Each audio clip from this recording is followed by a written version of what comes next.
I don't need to reintroduce Rick and Morty, right? Adult Swim show created by Dan Harmon and Justin Roiland, crazy interdimensional travels. We're all on the same page here, right? So as you may recall, we've taken a look at, a handful of theories that cover the spectrum of just how chaotic this show can be. But among all of them, there is one theory that's worth revisiting with the upcoming season. And that's concerning the identity of the evil Morty in close Rick counters of the Rick kind. He was quite the departure from the general idea of Morty that we've come to accept. But other than a Morty, obviously, who is this? What could his intentions be? And most importantly, will he finally make his return in season 3?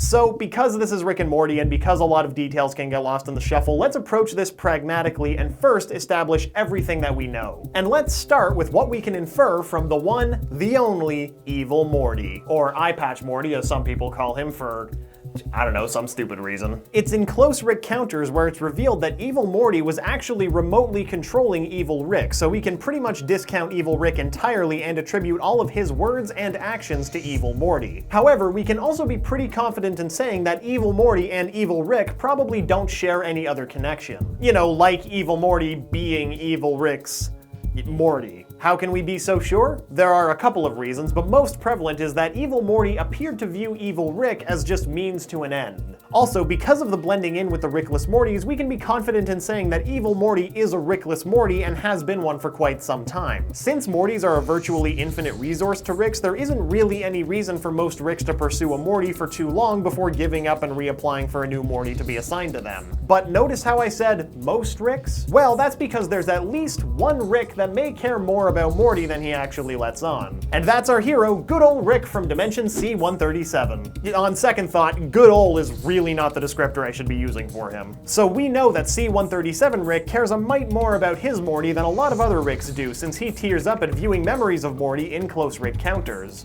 But he also seems to be the Rick who is the most uncompromising in his beliefs when compared to all of the Ricks in the Central Finite Curve, with his tenuous relationship with the Council of Ricks being the primary source for that claim.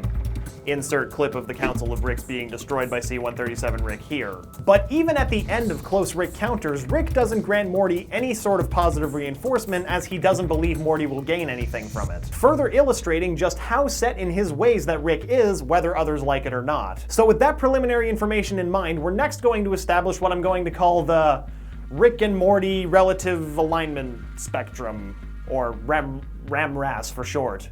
Although we're probably never going to call it that. We'll be referring to this chart throughout this video to hopefully give us a bit of insight on the nature of different iterations of Rick and Morty. As revealed once again in Close Rick Counters, Ricks use Mortys as camouflage. This is because their brainwave patterns perfectly cancel each other out, effectively making them diametrically opposed foes. And based on Rick and Morty's conversations in Close Rick Counters, their two respective defining character traits seem to be related to intelligence and empathy. We can relatively easily place most incarnations of Rick and Morty on a four-way spectrum consisting of these two axes. On the x-axis, we have a spectrum ranging from Rick's superintelligence to Morty's Morty brainwaves, while on the y-axis, we have Morty's empathy at the top and Rick's cold, uncompromising outlook at the bottom. Obviously, given the infinite possibilities of Rick and Morty, a study of a couple dozen Ricks and Mortys would probably result in a scatter plot that looks something like this. But there are a few extremes that may be important to figuring out who exactly Evil Morty could be. Firstly, in the bottom right, the most uncompromising and the most intelligent, the Rickest Rick, is arguably our good friend C-137 Rick. If for no other reason than he self-identified himself as the Rickest Rick in Rick Counters.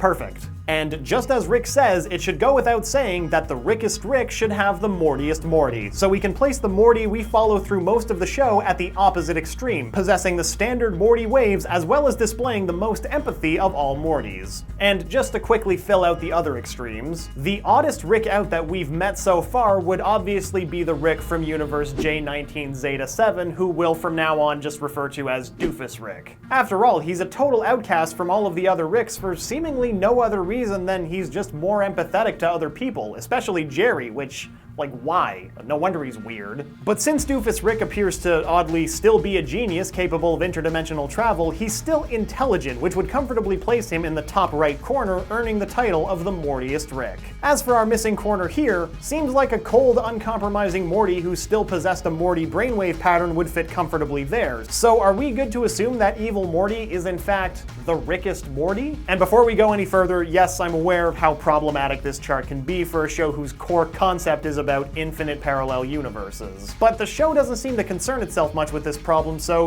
we won't either. Yes, there are practically infinite Ricks, but for all intents and purposes, there has to be a limit. After all, we still don't even know what the limitations of the central finite curve even are, so there's no sense dwelling on it. Okay, with all of this preliminary stuff taken care of, let's get to some theories about Evil Morty. 3 of them to be exact. And from there, we might be able to determine if Evil Morty is poised to come back in Season 3. Okay, we're a bit all over the place right now, but before we dive any deeper, it's important to keep in mind that taking literally anything in Rick and Morty at face value is kind of an exercise in futility. So all we can really do is speculate. Alright, now with that in mind, let's get rolling. First up, one theory that surfaced is that Evil Morty could actually be Doofus Rick's Morty. Given how completely opposite they are to both each other, as well as our general perception of Rick and Morty, this seems like a pretty good idea. And that's not even factoring in that both characters were introduced in the same episode. And if we refer to the Ramraz, oh my god, we actually used the name. Seems like Evil Morty and Doofus Rick would cancel each other out and fill out the main 4 corners of our spectrum, so slam dunk, right?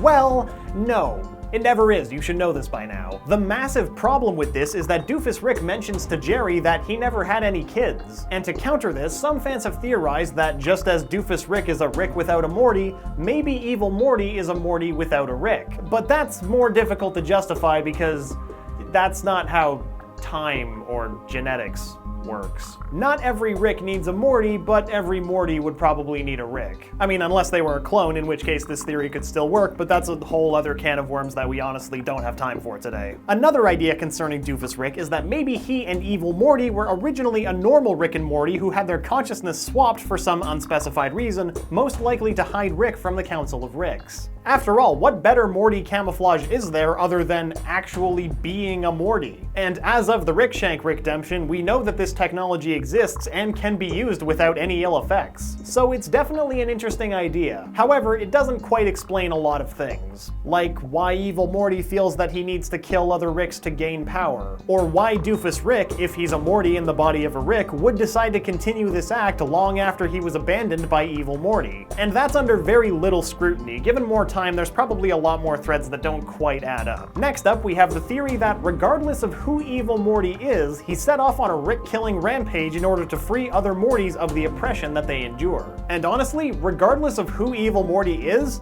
that's not the craziest idea. For the purposes of this theory, it doesn't really matter who Evil Morty originally belonged to, but regardless, it would serve to make any other theory about Evil Morty way more interesting. Also, funnily enough, Evil Morty would essentially be setting himself up as the savior of the Church of the Good Morty, being the one Morty to rise up and deliver all Mortys from their oppressors. If he were to lead a revolution against the Ricks, it would stand to reason that all followers of the religion would rally behind him. Look at how quickly they stood behind the Morty we follow throughout the show in close Rick counters. However, if this were the case, Evil Morty doesn't seem to have any problem oppressing other Mortys as long as it's for his benefit. Case in point, the protective wall of Mortys. Granted, puppeteering a Rick throughout Rick counters would require him to employ some diabolical Rick-like tactics, but it's still a point worth mentioning. Though it can be easily waved away by, well, you know, he was undercover. You can't make a god-complex omelet without breaking a few Mortys. I just realized I was super mocking there, but you could actually wave all of that away with that exact logic. But finally, we're going to examine one more theory which has a bit more for us to bite into. And this is that Evil Morty is actually C-137 Rick's original Morty. But notice how I'm not saying that he's Morty C-137? This is because Rick's original Morty is not C-137 Morty. By the way, if this theory sounds familiar, it's because we've briefly looked at it before in an earlier cartoon conspiracy. But there are some additional details that make this theory a bit meatier that we're going to take a look look at right now. We never hear our Morty mention anything about originating from a dimension that was anything other than the now Cronenberg C-137. And usurping the positions of the Rick and Morty of the dimension that they currently occupy was pretty scarring to him. So seeing as these all seem to be new experiences for him, this would make our Morty unquestionably C-137 Morty. As we know, since Beth has mentioned it no less than 400 times, Rick left her family quite some time ago before recently coming back. Most fans have come to accept that Rick was gone for about 20 years, but it's never specifically stated in the show. Though we can definitely assume that it's longer than Morty has been alive. So we have all of this time in Rick's life that's just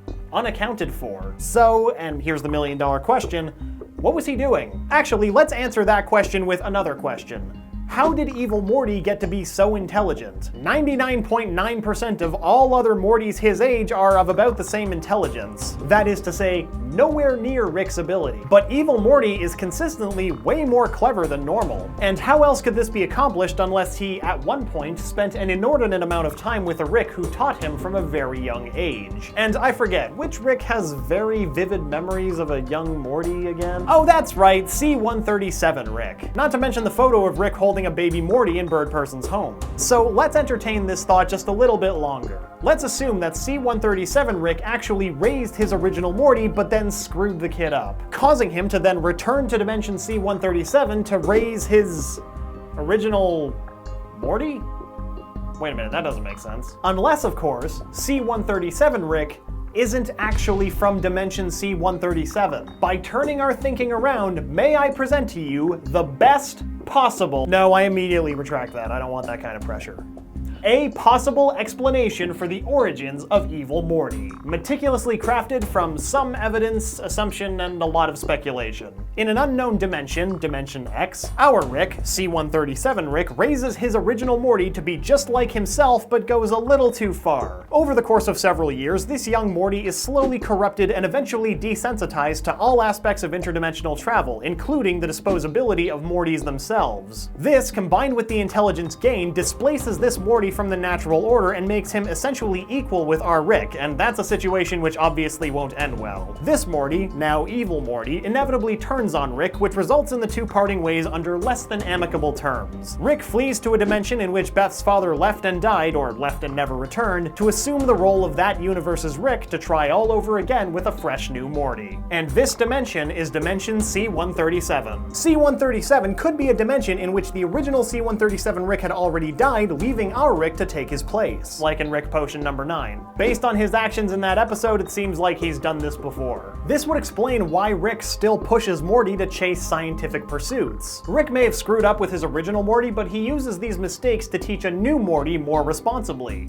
Slightly more responsibly. It also explains a couple of other niggling questions, like why exactly Evil Morty would go after C-137 Rick in the first place. I know he says it's because of his evil factor in his evil database so that he can kill him and then gain his knowledge, but honestly, just vengeance for his mistreatment of his original Morty is more than an acceptable motive. After all, we do see a memory of a Morty being electrified who could very well be Rick's original Morty, so it's not like C-137 Rick's hands are clean, really. It would also explain Rick's welling up when he sees his memories of baby Morty. Rick's not one to admit his regrets easily, but this would definitely be something he could feel genuine remorse for. And finally, the biggest piece of evidence that links C-137 Rick to Evil Morty is the exchange held at the end of Rick Counters. Rick tells Morty not to let anything get to his head, because a Morty that gets too cocky can cause problems and be a real bad thing for everybody. On top of Rick sounding like he was speaking from experience, he also tells Morty that he'll explain more when he's older. From there, the episode cuts to literally what Evil Morty was doing. Basic film language would dictate that ending a scene on an unanswered question and then cutting to a seemingly unrelated scene would denote meaning between the two. A cut like that generally foreshadows or implies a connection between the two events. Granted, with Harmon and Roiland at the helm here, they could be intentionally burying the lead because that's what they do, but traditional conventions do support C-137 Rick and Evil Morty having a strong connection. connection. Based on the evidence we've seen, it looks like Evil Morty being C-137 Rick's original Morty would be the most likely and most dramatic answer to who exactly Evil Morty is. As for whether he'll return in Season 3, with just how much from the past was called back to in the first episode of Season 3, like Phoenix Person and the Cronenberg universe, it looks like Season 3 will largely be a season for revisiting unresolved plot threads. And Evil Morty is one of the biggest, so I would rate the plausibility of Evil Morty revealing himself to be C-137 Rick's original Morty and returning this season 3.5 vouchers for a free replacement Morty out of 5. But this is Rick and Morty, and everybody and their mom has theories about it. So let's open up the floor. What do you think? Who do you think Evil Morty / Eye Patch Morty really is? Do you think he's going to show up in Season 3, or do you think that plot thread's just going to be left dangling, just tantalizing us with possibilities? Be sure to let us know your thoughts in the comments, and also be sure to let us know if you have any theories you'd like us to take a look at in a later episode. And also, don't forget to like this video and subscribe to Channel Frederator if you're new here. And also, you should probably click that little bell icon next to the subscribe button so you can join our awesome notification squad. And remember, Frederator loves you. Enjoy Season 3 of Rick and Morty, because we're all going to be doing that too. And as is tradition after covering this show, I'm gonna go lie down.